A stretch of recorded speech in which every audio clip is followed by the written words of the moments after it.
Episode 17 Edge of Chaos.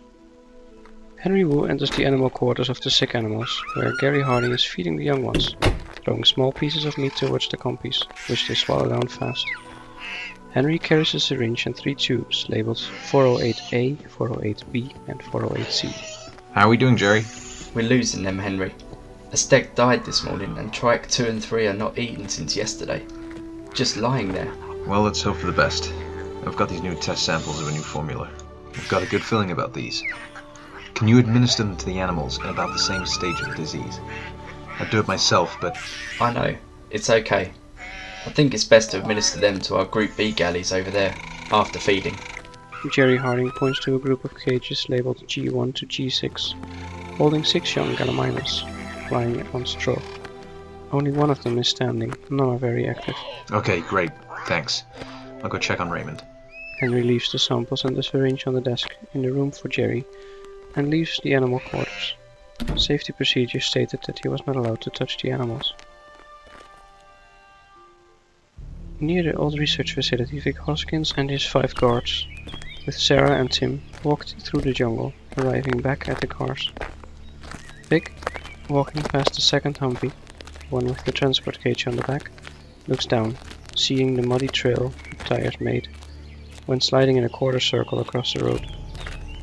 The car now turned in a 90-degree angle, facing the jungle instead of the road ahead.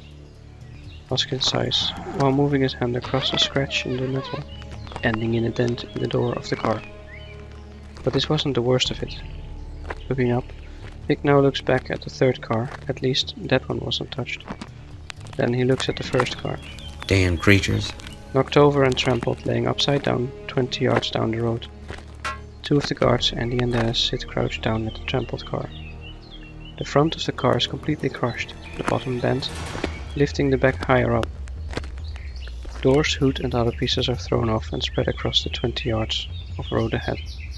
Blood is smeared across the car, most likely from the animal that hit it, hurting itself on the shredded metal. A trail of blood droplets leading into the jungle. I think you shouldn't have spooked those... what did you call them? Brain-dead cows. Don't get smart, or you two can walk back to the village. Get in the back, we're moving. Then he yells at the men at the first car. Take what you can use and get in the other car, we're moving. All guards Andy, Dennis, Bob and Sidney now move to the last car. Vic's car, with Laura behind the wheel, started moving. The moment Tim and Sarah are in the back. The door slams shut as the car moves, taking a narrow turn, navigating through the rubble on the street. In the worker village, Raymond is lying in a bedroom, heavily sweating, in a single person's bed, facing a small square window overlooking a few trees, with the wall beyond. Left and right of the bed are doors. The only other piece of furniture in the room is a waist-high cabinet at the head end of the bed, with drawers. There's a knock on the door, left on the bed. Yes, Christina. Henry Wu enters the room and checks for Raymond, noticing the sweat on his forehead, and he takes a towel from the cabinet, wiping the sweat away. He looks worried. Raymond, you don't look so good. You're burning up. Henry takes the towel to the small bathroom right behind the next door, where he quickly looks around. A sink with a mirror, a drinking glass with a toothbrush in it, a glass shelf in front of it, and a toilet. From the bathroom, Wu calls out to Raymond. I just came from Ryan. He's not doing that much better. What? Probably some virus going around here. Wu puts the towel under a stream of lukewarm water in the sink and goes back to wash Raymond's head and neck, while Raymond keeps mumbling incoherent words. Groceries, Christina. Raymond coughs. Henry Wu looks very worried, afraid Raymond might have the effects from the prion disease, though way too fast since the attack. It can't be. Wu decides to take a tissue sample, calming Raymond. He takes a syringe from his coat. Raymond is hardly moving, making it easy for Henry to take the sample. Easy, Raymond. It'll be alright. I just need to check something. Henry puts the sample in his coat, then takes the glass from the sink, quickly washes it and fills the glass with water, putting it at Raymond's lips. Drink. I'll be right back. I'll get someone to bring you something to eat. He puts the glass down on the cabinet, next to the bed, and he moves for the door. Before closing it, he quickly looks back at Raymond, who keeps mumbling. Then he softly closes the door behind him.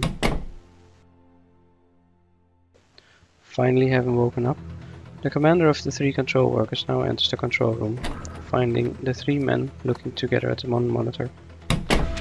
two of them standing behind the first, looking over his shoulder. The first worker looks back to the other two. Nothing. Good morning. What did I miss? All three workers now look back at their commander, arriving late, silent for a moment, thinking, where the hell have you been? But no one saying it out loud. The third worker decides to share the highlights.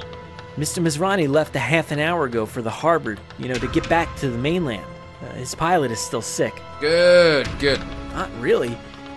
We've been trying to reach him, and as well as the security detail out there looking for our visitors, but we have not been successful on both so far. Why would you be trying to reach the boss? At this moment, the three workers look at each other. Well, sir, just after Mr. Masrani left, we received a call from the United States Navy captain telling us to prepare for evac. We have less than an hour and a half to get the team back here before they'll come and pick us up. Confused, the commander now looks at the three workers. They have no jurisdiction here. What?